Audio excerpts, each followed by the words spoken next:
Welcome and very good morning to all of you.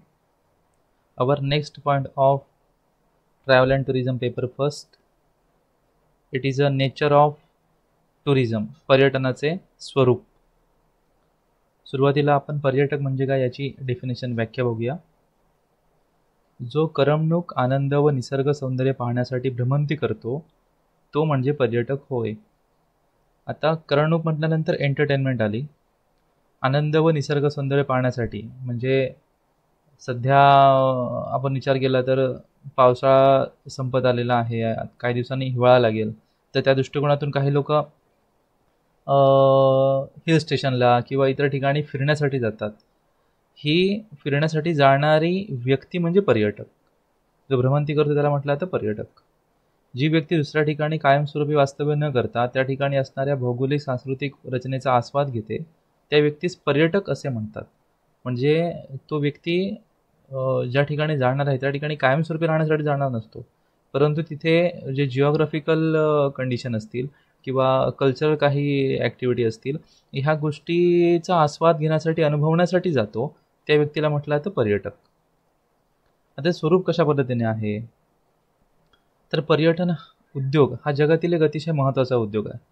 या उद्योगासाठी कोणत्याही प्रकारची यंत्रसामग्री असेल, कच्चा माल असेल इत्यादी गोष्टींची गरज मुळात भासत नाही. याचे आर्थिक, सामाजिक, राजकीय महत्त्व पाहता सर्व देशांनी या उद्योगाच्या विकासाकडे लक्ष पुरवलेले आहे. या क्षेत्रातील पर्यटनाची नवनवीन क्षेत्र, पर्यटनामुळे निर्माण झालेली आर्थिक सुबत्ता इत्यादी गोष्टी या देशाचा विकास होण्याच्या दृष्टिकोनातून महत्त्वाचे आहे. जर समजा आपण आंतरराष्ट्रीय पातळीवरचा विचार केला तर जगात जवळपास 60% इकॉनॉमी ही टुरिझम या क्षेत्रावरती अवलंबून आहे, म्हणजे पर्यटन. मग हे पर्यटन म्हणजेच काय तर फक्त करमणूक करण्यासाठी, निसर्ग सौंदर्य पाहण्यासाठी एका ठिकाणी दुसऱ्या ठिकाणी जाणे एवढंच नव्हे, तर कामानिमित्ताने माणूस एका ठिकाणी दुसऱ्या ठिकाणी प्रवास करतो. फ्लाईटने असेल, ट्रेनने असेल, जहाजाने असेल, कुठल्याही माध्यमातून असेल, बाय रोड असेल, तर तो प्रवाससुद्धा याच्यामध्ये इन्क्लूड होतो. आणि विविध देशांच्या उद्योगाच्या विकासाच्या दृष्टिकोनातून टुरिझम ही सगळ्यात महत्त्वाची भूमिका आपल्याला बजावताना दिसते. आणि त्याचे परिणाम आर्थिक, सामाजिक, राजकीय सगळ्या दृष्टिकोनातून त्याचे परिणाम असतात. फक्त याला यंत्रसामग्री म्हणजे मशिनरी किंवा कच्चा माल वगैरे इत्यादी गोष्टींची आवश्यकता नसते. इतर ठिकाणी आपण कुठला व्यवसाय बघितला त्याला तर मशिनरी लागतात, त्याला इक्विपमेंट लागतात, त्याला इलेक्ट्रिसिटी लागते, त्याला मॅनपॉवर लागते, त्याला कच्चा माल लागतो. ह्या सगळ्या गोष्टी या ठिकाणी आवश्यक आहेतच असं नाही आहे. देन पर्यटनाचे वैशिष्ट्यपूर्ण स्वरूप कसं आपल्याला म्हणता येईल. इथे बघा आपल्याला एक पिक्चर दिलेला आहे. याच्यामध्ये वेगवेगळे हिस्टॉरिकल जे प्लेसेस आहेत, म्हणजे मंदिरं असतील किंवा एका ठिकाणी इथे धबधबा दिलेला आहे, त्यान काही ऐतिहासिक स्थळं असतील. ज्या पद्धतीने ज्या व्यक्तीला ज्या गोष्टीची आवड आहे त्या ठिकाणी तो भ्रमंती करण्यासाठी जातो, फिरण्यासाठी जातो, म्हणून त्याला म्हटलं पर्यटनाचे वैशिष्ट्यपूर्ण स्वरूप, एक युनिकनेस त्याच्यामध्ये असतो. देन दुसरा अजून आपण विचार केला तर पर्यटनाचे अनेक विविध स्वरूप, म्हणजे पर्यटन हे वेगवेगळ्या प्रकारे आपल्याला करता येते, त्याच्यामध्ये त्याची वेगवेगळी अंग असतात. मग ती कशी. आता इन्क्रेडिबल इंडिया नावाची कन्सेप्ट तुम्हाला माहिती असेल की इंडियन टुरिझम डेव्हलप करण्याच्या दृष्टिकोनातून भारत सरकारने फार मोठे प्रयत्न केलेले आपल्याला दिसून येतील. तर त्यापैकी बघा इथे वेगवेगळ्या प्रकारची पिक्चर आपल्याला दिसत आहेत. राजस्थानचा एक उंट घेऊन असणारा पिक्चर आहे, हिमाचल प्रदेशमधला या ठिकाणी बर्फाच्छादित प्रदेश दिसतो आहे, इथे ताजमहल दिसतो आहे, इथे आपण बघितलं तर एक टायगर दिसतो आहे, इथे बघितलं तर आपल्याला एक बोट दिसते आहे, म्हणजे मद्रास या ठिकाणी चित्र आपल्याला ते म्हणता येईल. वेगळ्या ठिकाणी संस्कृती जी असणारी त्या संस्कृतीचं या ठिकाणी चित्रण केलेलं आपल्याला दिसतं. म्हणजे ह्या सगळ्या ज्या गोष्टी आहेत या सगळ्या गोष्टी पर्यटनामध्ये येतात. मग एखाद्याला समजा ट्रेकिंगची आवड असेल तर तो डोंगर उतारावर जाऊ शकतो. जर समजा एखाद्याला ऐतिहासिक स्थळांना भेट द्यायची आवड असेल तिकडे जाऊ शकतो. जर एखाद्याला बर्फाच्छादित प्रदेशामध्ये जायची आवड असेल तर तिकडे जाऊ शकतो. एखाद्याला त्या ठिकाणी बोटिंग करायचं असेल, त्या स्पर्धा पाण्यातल्या बघायच्या असतील तर त्या ठिकाणी केरळला जाऊ शकतो. अशा विविध प्रकारे त्या ठिकाणी पर्यटन आपल्याला करता येतं. देन पर्यटनाचे करमणूक प्रधान स्वरूप म्हणजे एंटरटेनमेंट कशा पद्धतीने टुरिझममध्ये होते. आता या ठिकाणी तुम्हाला एक हा पार्क दिसतोय, याच्यामध्ये काही कार्टूनचे आपल्याला स्टॅच्यू दिसतील किंवा टॉयज या ठिकाणी ठेवलेले आहेत, तिथे माणसं जाताना दिसत आहेत. ज्या पद्धतीने डिझनी वर्ल्ड आहे किंवा मुंबईमध्ये नॅशनल पार्क आहे किंवा अशा प्रकारचे जे काही ठराविक ठिकाणं आहेत त्या ठिकाणी आपण करमणूक करण्यासाठी काही वॉटर पार्क असतात, तर त्या ठिकाणी लोक जातात. ह्या दृष्टिकोनातून विचार केला तर पर्यटनाचे करमणूकप्रधान स्वरूप आपल्याला दिसून येईल. देन पर्यटनाचे गतिशील व स्थिर स्वरूप, त्याला चालना देण्यासाठी सुद्धा प्रयत्न केले जातात आणि ते स्टेबल सुद्धा असतं. इथे आपल्याला हा नायगरा फॉल दिसतोय, जगातला सगळ्यात मोठा धबधबा, आणि इथे तुम्हाला एक रेस्टॉरंट दिसतंय. तुम्ही कितीही काही विचार केला तरी पण ही जागा बदलू शकत नाही. हा नायगरा फॉल जसा आहे तसाच राहणार आहे, याच्यामध्ये काही बदल होऊ शकत नाही. ज्यावेळी नॅचरली दृष्ट्या याच्यामध्ये काय बदल होतील त्याच वेळी याच्यामध्ये चेंजेस होऊ शकतील. अदरवाईज हा कित्येक वर्षापूर्वीचा धबधबा जसा होता तसाच आहे आणि तसाच राहणार आहे.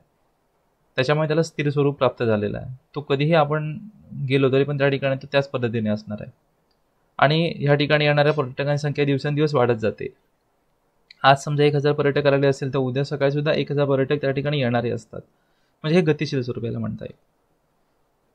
देन पर्यटनाचे अनुत्पादक स्वरूप, कुठल्या पद्धतीने प्रोडक्टिव्ह बेस त्या ठिकाणी पर्यटन केलं जात नाही. फॉर एक्झाम्पल इथे एक जायंट वेल दिसत आहे आणि लोक दिसत आहेत.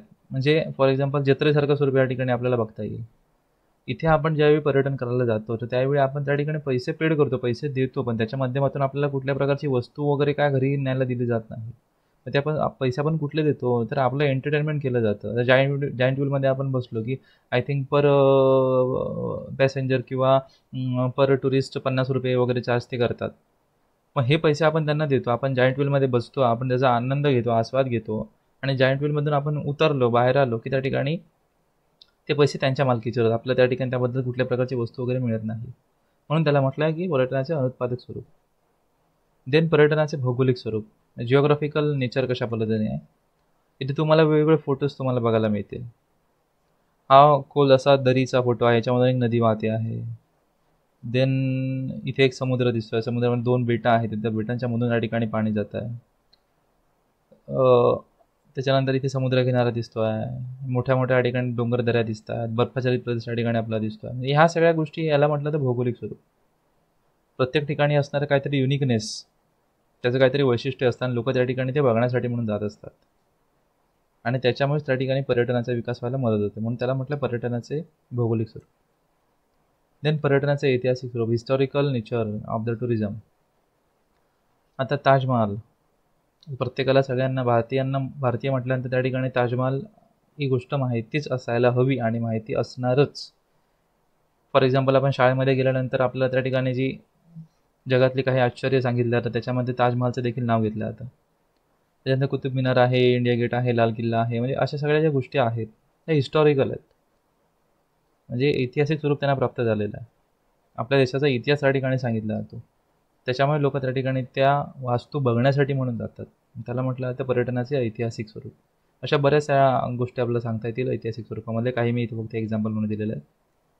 देन पर्यटनाचे सांस्कृतिक व धार्मिक स्वरूप, इथे पूर्ण कल्चरल ॲक्टिव्हिटी दाखवलेल्या आहेत. संगीत असेल, नृत्य असेल, वेगवेगळ्या प्रकारच्या कला असतील. इथे दहीहंडी दिसते आहे. महाराष्ट्रीयन आपल्या लोकांचं समजा तरुणांना उत्साह देणारा जे काही सण आहेत, अनेक सण आहेत, त्याच्यामध्ये दहीहंडी हा एक मोठा सण मानला जातो. ह्या सगळ्या गोष्टी आहेत. त्याच्याने इथे कथ्थक करणारे आहेत, कुचिपुडी करणारे लोक दिसत आहेत.